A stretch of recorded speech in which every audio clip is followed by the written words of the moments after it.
vino la palabra del Señor por medio del profeta Ageo a Zorobabel, hijo de Salatiel, gobernador de Judá, y al sumo sacerdote Josué, hijo de Josadac.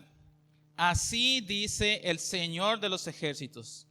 Este pueblo dice: no ha llegado el tiempo que la casa del Señor sea reedificada. Entonces vino la palabra del Señor por medio del profeta Ageo. ¿Es acaso tiempo para que ustedes habiten en sus casas atesoradas mientras esta casa está desolada? Ahora pues, así dice el Señor de los ejércitos: consideren bien sus caminos. Siembran mucho, pero recogen poco. Comen, pero no hay suficiente para que se sacien. Beben, pero no hay suficiente para que se embriaguen. Se visten, pero nadie se calienta. El que recibe salario en bolsa rota. Así dice el Señor de los ejércitos: consideren bien sus caminos. Suban al monte, traigan madera y reedifiquen el templo para que me agrade de él y yo sea glorificado, dice el Señor. Esperan mucho, pero hay poco, y lo que traen a casa yo lo aviento. ¿Por qué? Declara el Señor de los ejércitos: por causa de mi casa que está desolada, mientras cada uno de ustedes corre a su casa. Por tanto, por causa de ustedes, los cielos han retenido su rocío y la tierra ha retenido su fruto. Ya llamé a la sequía sobre la tierra, sobre los montes, sobre el trigo, sobre el vino nuevo, sobre el aceite que lo produce la tierra, sobre los hombres, sobre el ganado y sobre todo el trabajo de sus manos. Entonces Zorobabel, hijo de Salatiel, el sumo sacerdote Josué, hijo de Josadac, y todo el remanente del pueblo obedecieron la voz del Señor su Dios y las palabras del profeta Ageo, como el Señor su Dios le había mandado. Y temió el pueblo delante del Señor. Entonces Ageo, mensajero del Señor, que por mandato del Señor habló al pueblo: yo estoy con ustedes, declara el Señor. Y el Señor despertó el espíritu de Zorobabel, hijo de Salatiel, el gobernador de Judá, y el espíritu del sumo sacerdote Josué, hijo de Josadac, y el espíritu del remanente del pueblo. Así que vinieron y comenzaron la obra de la casa del Señor de los ejércitos su Dios, en el día 24 del mes sexto, en el año segundo del rey Darío. Que Dios bendiga su santa palabra. Vamos a ver cómo... Muy importante encenderlo.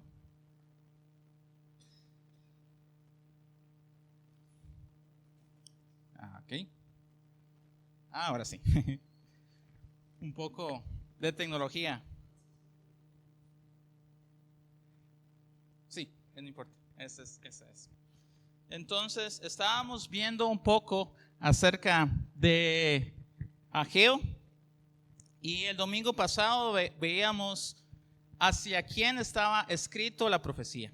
Aunque en general estaba escrito para el pueblo de Israel, habían dos personas para las cuales estaba dirigido principalmente. Estaba principalmente dirigido al liderazgo, tanto el gobierno humano, que ahí tenemos a Zorobabel, y también a la parte religiosa con respecto al templo. Entonces, estos dos líderes tenían que guiar al pueblo para que volvieran a tener las prioridades correctas. En el capítulo 1 vamos a ver, y hoy vamos a ver un poco acerca de las prioridades que tenía el pueblo de Israel. Ellos tenían que cumplir ciertas cosas, hacer ciertas cosas, pero no lo estaban haciendo. Luego en el capítulo 2 vamos a ver lo que es el ánimo y la esperanza, el versículo 1 al versículo 9.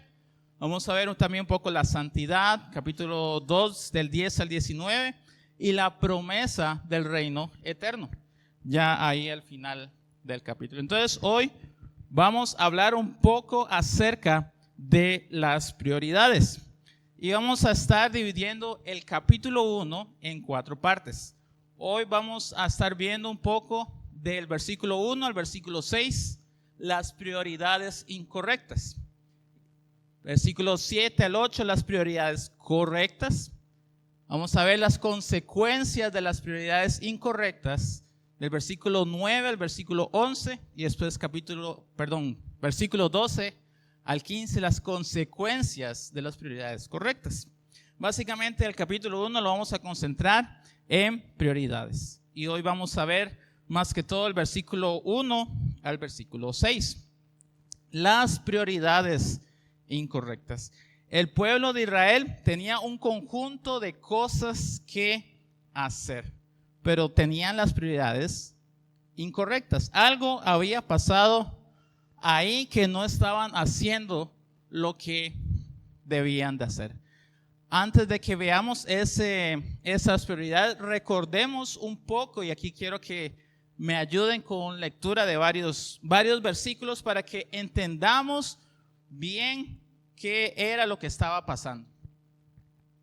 Primeramente, tenemos que recordar que Dios estableció que durante 70 años sirvieran en Babilonia. Esa deportación que había pasado se debía al pecado que había en el medio del pueblo. Entonces, aunque desde una perspectiva humana fue el imperio de Babilonia, fue Nabucodonosor que sacó al pueblo de Israel y lo llevó cautivo y dejó toda esa tierra desolada, fue Dios quien estableció no solamente la deportación, sino que el regreso del pueblo de Israel. Un hermano que me ayude con Jeremías capítulo 25, versículos 10 y 12. También puede leer del 10, 29. Otro hermano tal vez para que participemos varios, 29, el 10 al 14. Amén. Entonces vemos que, y si recordamos también un poco, el reino estaba dividido, el pueblo se había alejado de Dios.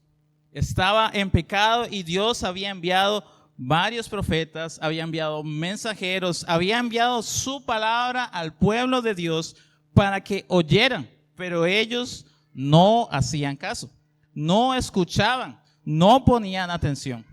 Este es el pueblo escogido de Dios, el pueblo amado de Dios, y Dios quiere para su pueblo la santidad. Sed santos porque yo soy santo. Entonces, pero este pueblo claramente no andaba en santidad.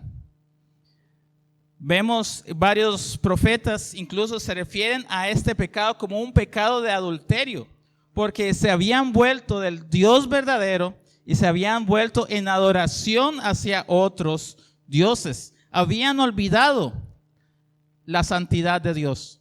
Y aunque tal vez ofrecían sacrificios, su corazón estaba lejos de Dios. Entonces Dios había establecido Él mismo a gentiles, inconversos, personas alejadas, incircuncisos, podríamos decirlo también de otra manera, para usarlos y establecer y traer un juicio al pueblo de Israel. Pero este juicio tenía el propósito de restaurarlo, de hacer recordar, aunque estaban lejos, iban a estar lejos, hacer recordar en el corazón del pueblo de Israel ese anhelo por Dios.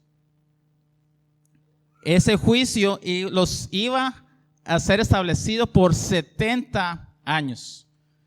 Y es algo curioso porque a veces la disciplina viene sobre el pueblo de Dios, pero Dios no solamente estaba dando el juicio, sino que les estaba dando la misma esperanza de que los iban a llevar a cautiverio, los iban a llevar lejos, sus tierras iban a quedar desoladas, pero también Él mismo iba a traer el rescate.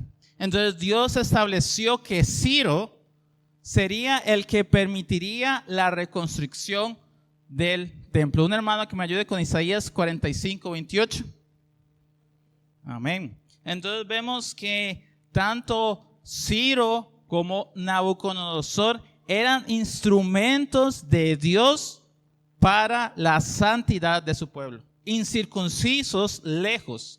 Y era Dios mismo el que les dio la capacidad, les dio el reino, les dio todo esto para que llevaran a su pueblo, pero al mismo tiempo a través de Ciro, ya después, si recordamos históricamente, ya el imperio persa, ya no el imperio babilónico, fue por medio de Ciro que Dios estableció. Entonces posiblemente Ciro estaba leyendo curiosamente estas profecías. Un incircunciso estaba leyendo lo que nosotros consideramos ahora la palabra de Dios, estas profecías que por medio de él iba a restaurar el templo. Entonces fue Dios mismo que no solamente dio la disciplina, sino estaba dando la restauración para la reconstrucción del templo. Entonces Ciro había ordenado el retorno para construir el templo y proveyó todo lo necesario. No solamente le dijo al pueblo de Israel, son libres de irse, váyanse, sino que también les proveyó y les sustentó todo lo que ellos ocupaban para que volvieran a la tierra. Recordemos que la tierra estaba vacía, estaba en ruinas, no había nada, la tierra no era fértil. Entonces no fue como que ellos volvieron como con las manos vacías, sino que Dios proveyó por medio de Ciro lo necesario, no solamente para que ellos volvieran, sino, y aquí vamos haciendo un énfasis especial, para construir el templo.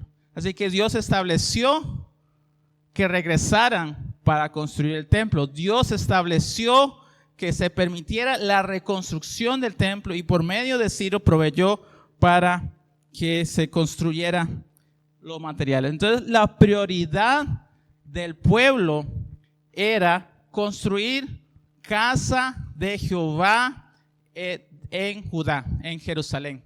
Todo el que sea de Dios debe subir a esta obra, edificar la casa del Señor, Dios de Israel, y todos debían ayudar a los que ayudarían la obra. Pusieron las manos a la obra y ahí vemos, no sé si lo leyeron, en Esdras capítulo 1, capítulo 2, versículos 68 y 70, pusieron todos sus bienes, no solamente lo que les dieron para la construcción del templo, sino que Dios también proveyó. Tal vez un hermano, vamos a ver, que me ayude con el versículo 68 y 70 del capítulo 2.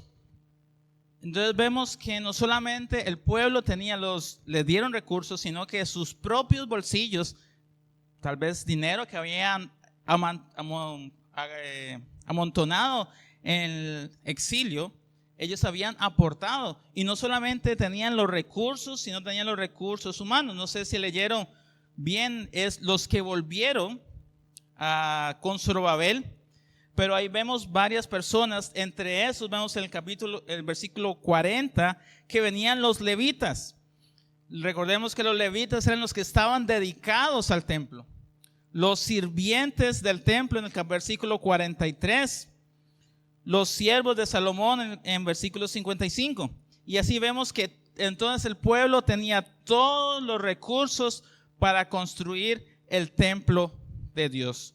Recordando que el templo original, el templo de Salomón, que Dios por medio de Salomón construyó, había sido destruido. Entonces tenían que construir un templo. Ahora pregunta, ¿por qué era necesario, por qué era importante la construcción del templo?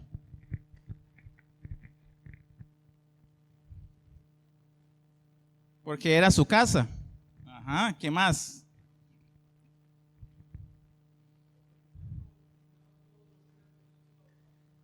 El proceso de adoración. Si en el templo no tenían un lugar de adoración, era la casa del Señor. Pero aquí lo importante tal vez no era tanto el edificio, sino aquí lo importante, y recordemos que cuando se construyó el primer templo, lo importante era que la presencia misma de Dios descendió en el templo. Hoy por hoy tenemos el Espíritu Santo y dice la Biblia que somos templo del Espíritu Santo. Y Él habita con nosotros y Él está con nosotros. Pero eso ya sería el nuevo pacto. Aquí en el antiguo pacto recordemos que la presencia de Dios, cómo Dios interactuaba con su pueblo, era en el templo. Entonces había que llevarle, como decía nuestro hermano, había que llevarle adoración a Dios, había que hacer sacrificio a Dios, y es cierto, se hacía en el templo, y sin el templo no podían hacerlo. Pero lo importante aquí es que en el templo era donde habitaba Dios.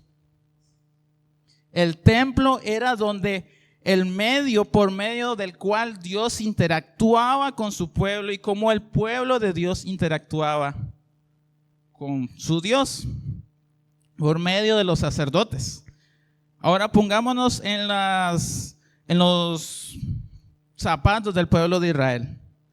Pongámonos, hoy nosotros tenemos la oportunidad de acercarnos al trono de la gracia por medio de nuestro Señor Jesucristo y no solamente llevarle alabanza, llevarle adoración, sino también participar hoy primer domingo de esos símbolos de amor. Recordar a nuestro Señor Jesucristo, recordar a nuestro Dios. Pero el pueblo de Israel, debido a su pecado, Dios los puso en disciplina. La disciplina es dura porque estamos lejos de la presencia de Dios. No podemos gozarnos de Dios mismo. Entonces, esos 70 años podemos también verlos como 70 años de disciplina. 70 años lejos de la presencia de Dios.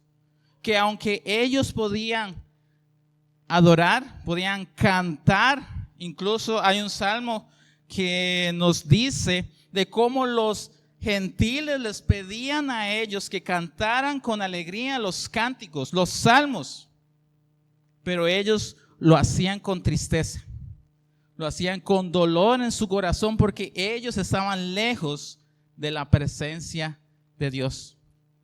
Y este templo mira también en reflejo al mismo Jesucristo. Recordemos, y tal vez alguien que me diga qué significa el nombre de Emmanuel. Dios con nosotros. Qué gracia tenemos nosotros de que tenemos a Dios en medio de nosotros. Y quiero que leyéramos un par de salmos para que veamos la perspectiva del pueblo de Israel. Un hermano que me lea el Salmo 42. Que me lea uno de los primeros versículos del Salmo 42. Amén. Este salmo, aunque nos gustan los primeros versículos, que como siervo brama por ti, oh Dios, tengo sed de ti. Pero este salmo está escrito en el exilio. Entonces, este es el pueblo de Israel anhelando, no que tienen sed, sino es que se están ahogando, su boca está seca. Ellos quieren estar cerca de Dios, quieren volver a su presencia, quieren volver y ellos añoran de nuevo tener esa comunión. Entonces, la prioridad del templo, más que construirle una casa, un edificio a Dios, un lugar de adoración, era tener a Dios en medio del pueblo. Era poder volver a llevar sacrificios. Recordemos que sin derramamiento de sangre no hay remisión de pecados. Entonces el pueblo de Dios no solamente estaba lejos de la comunión de Dios, pero no había manera que ellos se pudieran acercar a Dios para pedir perdón. Entonces su alma estaba deseando estar cerca de Dios.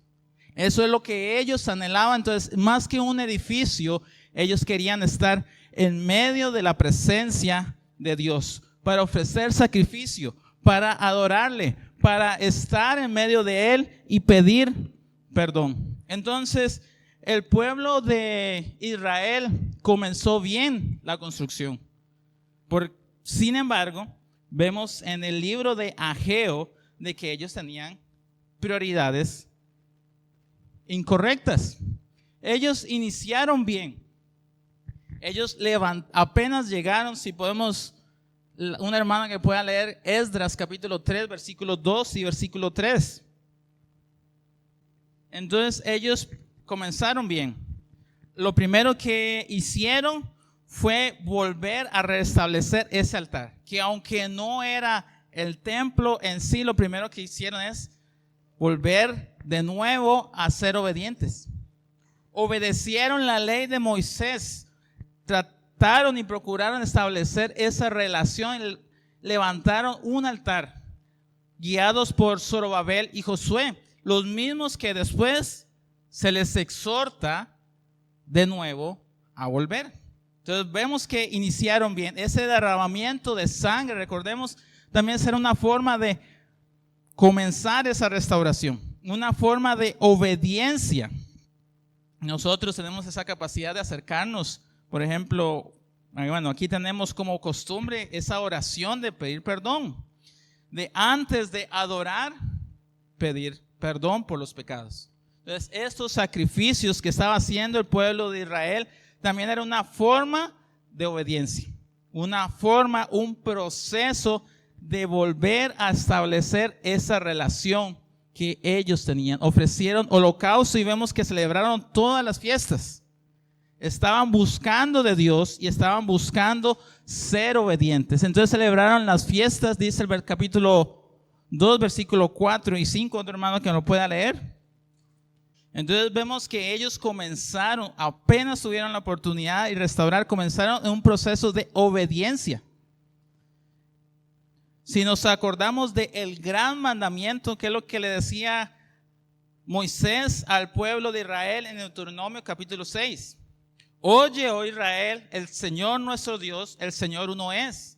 Amarás al Señor con todo tu corazón, con toda tu alma, con toda tu mente y con todas tus fuerzas. Entonces, eso era también una manera que ellos podían ser obedientes. Amar a Dios en la obediencia de los mandamientos que habían estado alejados por 70 años. 70 años de disciplina, esa primera gota de agua que ellos podrían tener, en lo basado también en lo que leímos, de que como siervo, ellos estaban anhelando esa comunión. Y lo primero que también hicieron para restablecer, además de comprar los materiales con todo el dinero que ellos tenían, fueron que echaron los cimientos del templo, cantaron alabanzas a Dios. Dice un hermano que lea el versículo 10. Vemos que Dios es bueno con su pueblo. Dios es bueno y su misericordia por siempre. Ellos tuvieron la oportunidad de otra vez estar en la presencia de Dios, de restaurar esa comunión que habían perdido, de volver a ofrecer sacrificios, de volver a alabar a Dios. Y hay esta frase la encontramos de hecho en muchas partes, ahí mismo en Esdras lo encontramos, porque bueno es Dios, de que Él mismo proveyó el juicio y los trajo. Bueno es Dios porque permitió que volvieran a pesar de la tierra que estaba desolada, a pesar de que no tenían nada, volvieron a tener esa oportunidad con Dios. Y su misericordia ha sido buena porque ellos no merecían eso. Vemos cómo Dios llama una y otra vez, y podemos ver en otros libros, por ejemplo el libro de Oseas, cuánta desobediencia había en el pueblo de Israel. Pero sin embargo, Dios es bueno y su misericordia para siempre.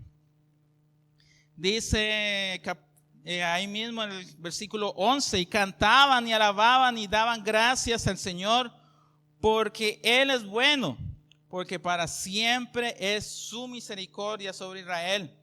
Dios mismo había traído disciplina y juicio al pueblo de Israel, y Dios mismo era el que había proveído lo necesario para restaurar esa comunión. Y todo el pueblo aclamaba a gran voz, alabando al Señor, porque se habían echado los cimientos de la casa del Señor. Hay un salmo, el Salmo 136, que tiene una particularidad de que cada versículo dice, porque para siempre es su misericordia. Ese es un salmo de alabanza, que es escrito después del exilio, en circunstancias como estas, en el cual el pueblo se regocija y alaba a Dios por quien Él es. Él es el creador y para siempre es su misericordia. Él es el proveedor y para siempre es su misericordia. Y vamos a ver que cada versículo dice, porque para siempre es su misericordia.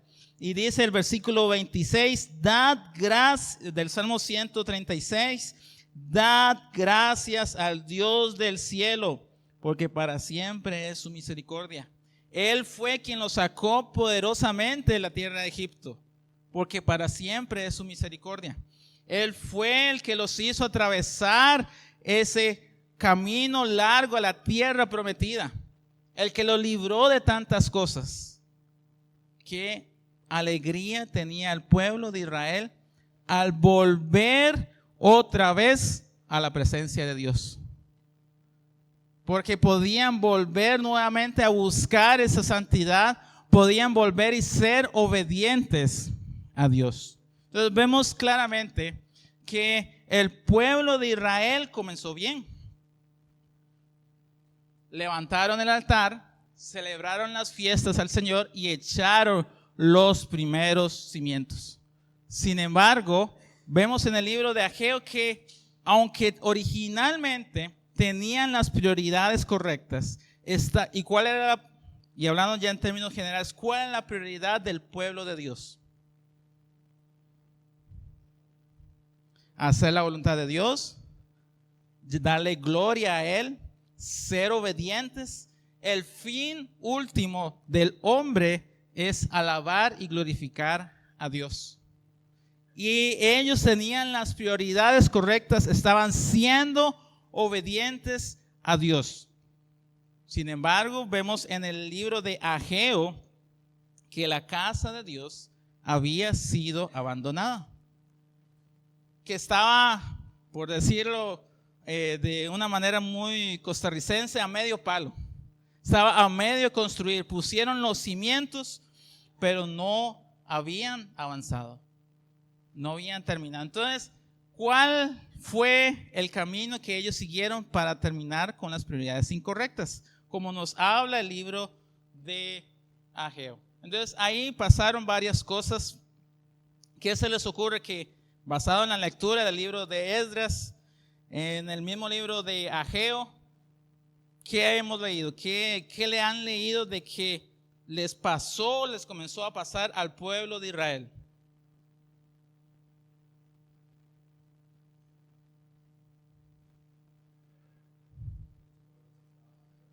Había una presión, había una amenaza de los pueblos alrededor también, sí, ¿qué más? Se pusieron a construir la casa de ellos, estaban dándose prioridad a sí mismos antes que darle prioridad a Dios. Ahí habían varias circunstancias, varias cosas que pasaron. No tenían provecho de lo que hacían. Ajá. Esa es una forma. ¿Sí? Correcto. Esa era una forma de Dios de juicio, de que ellos, a pesar de que tenían todo, la tierra no daba, no caía agua. Pero es porque ellos habían caminado en desobediencia a pesar de que comenzaron muy bien. Una de las cosas que estaba pasando y que llevó al pueblo de Israel a tener prioridades incorrectas fue el desaliento. El desaliento fue una de las cosas que pasó ahí. Tal vez un hermano podría leerme Esdras capítulo 3, versículo 12. Entonces, vemos que a pesar de la alegría del pueblo de Dios de poner los primeros cimientos, había un grupo de en medio del pueblo que había visto el primer templo. Y lloraban, y no lloraban de alegría. Estaban llorando porque su mente, su visión estaba puesta en la gloria pasada. Los que habían visto el templo anterior comparaban y desalentaron el ánimo y celo de quienes trabajaran, pusieron la mirada en el edificio y no en el Dios que estaría en él. Entonces, estas personas que estaban en medio del pueblo, posiblemente a una edad muy temprana, antes de la deportación, habían tenido la oportunidad de ver el primer templo. Para el primer templo, Dios, por medio de inicialmente David, que proveyó como los contactos, los materiales, pero fue claramente Salomón quien lo construyó, estaba lleno de grandes cosas, llenos de esplendor. Y en comparación, cuando ellos veían el antiguo templo y veían este templo era más humilde, era más sencillo. Ellos ya tenían los planos, ellos tenían las cosas que iban a poner y era considerablemente menos. Entonces, cuando comenzaron a poner las bases, una gran porción del pueblo se animó y gracias porque podemos tener la oportunidad de acercarnos nuevamente a Dios. Tenían una visión correcta, tenían el ánimo de hacer la obra. Es más, en varias partes del mismo libro de Esdras dice que como un solo hombre, que el pueblo actuó en unidad en buscar los materiales, en reunir el dinero para comprar los materiales, en poner las piedras, pero pusieron la mirada en el edificio. No estaban poniendo la mirada en Dios, estaban poniendo la mirada en el material, en el edificio, en las rocas, en las cosas que este mundo, que los pueblos alrededor les estaban ofreciendo para construir el templo. Ellos estaban enfocados o poniendo la mira en las cosas que estaban alrededor. Entonces estaban cayendo en comparaciones y estaban viendo cómo y cuán glorioso era el templo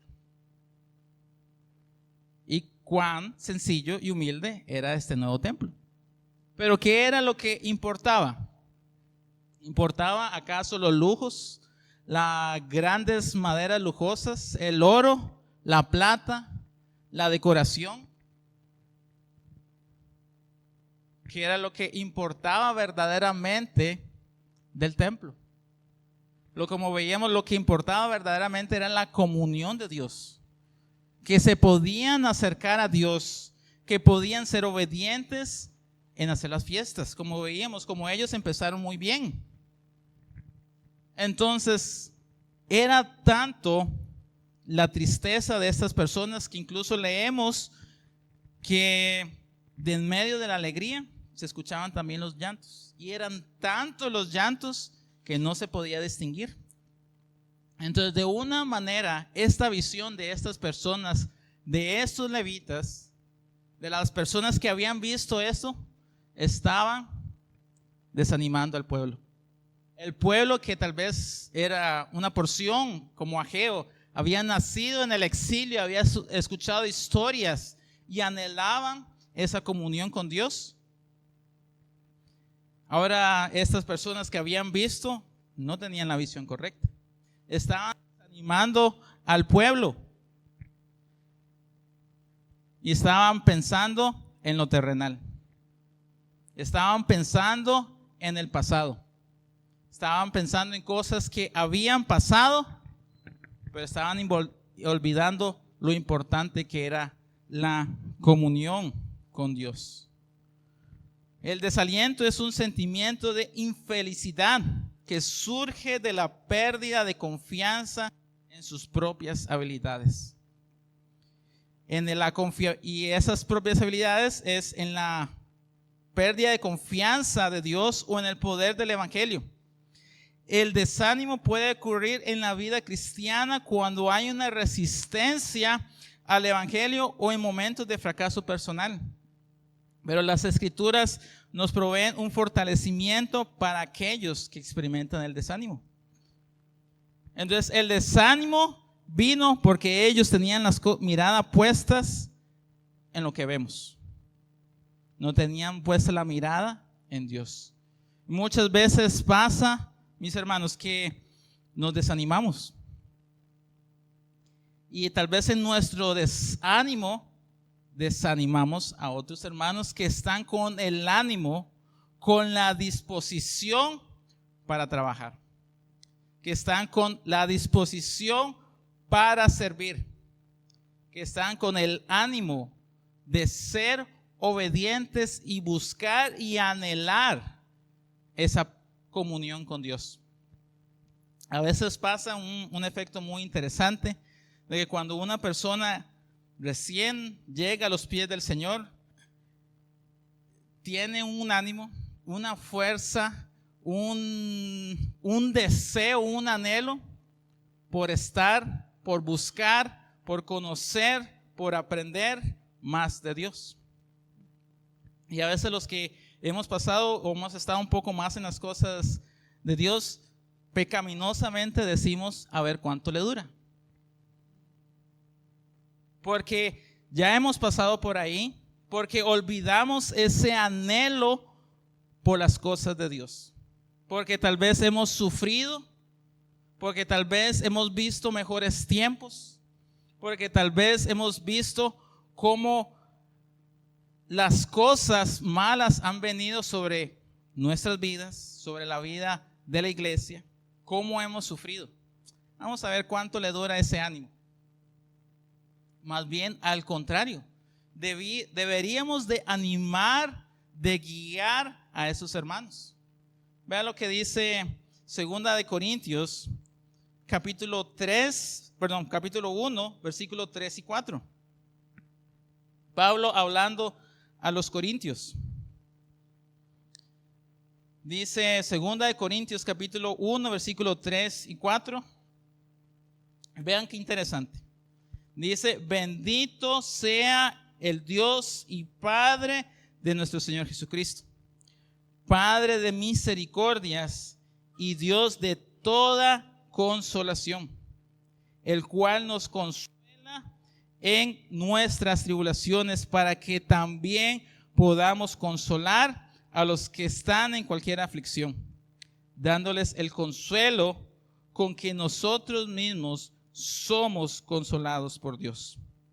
Entonces vemos la exhortación que Dios hace al creyente.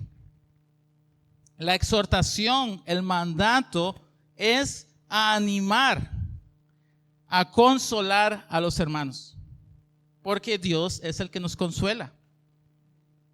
Es nuestro consolador y es lleno de misericordia. Entonces, ¿cómo creyentes debemos de, en vez de tener la mirada puesta en las cosas que nos rodean, tenemos de que tener la mirada puesta en las cosas de Dios? Lo importante no es el edificio, como decimos muchas veces, lo importante es la comunión de Dios, y debemos de animar a los otros, los unos a los otros, a esa comunión, a tener las prioridades correctas, a ser obedientes. No todos somos perfectos en toda área, ni obedientes en toda área. Hay áreas que nos cuestan unos más que otros. Entonces, el deber nuestro no es desanimar, no es hacer comentarios que muchas veces son innecesarios. Es cierto que la gloria, porque a veces justificamos los comentarios, las actitudes bajo la sombrilla de la verdad. Es cierto que el templo era mejor, el primer templo. Era cierto, es cierto.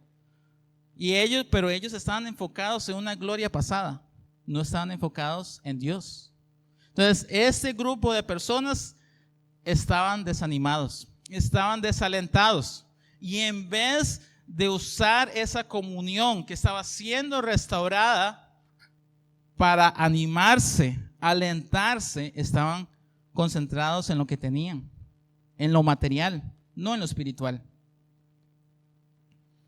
A pesar de que estaban cerca de Dios y que Dios estaba cerca de ellos, su corazón estaba en el pasado.